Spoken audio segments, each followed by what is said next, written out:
GNI Training əlavə təhsil mərkəzi ətraf mühitin mühafizəsi üzrə 20 saatlıq nəzəri və praktik ixtisas artırma kursu elan edir.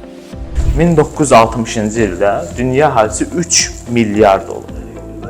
Atmosferə atılan bütün zərərli qazların hesablanması üçün bir vahid metodik olmalıdır. Məsələn, Təlim kursunun əsas mövzuları bunlardır: ətraf mühit və onun mühafizəsinin əsas prinsipləri, ətraf mühit üzrə qanunvericilik, tələblər, normalar və normativ sənədlər, qanunvericilik tələblər üzrə hesabatların hazırlanması, ətraf mühitə təsirin qiymətləndirilməsi, ətraf mühitin mühafizəsi üzrə illik tədbirlər planı, statistik hesabatlar və onların hazırlanması, tullantıların idarə olunması, ekoloji monitorinqlər, beynəlxalq konvensiyalar, standartlar və ekvator prinsipləri.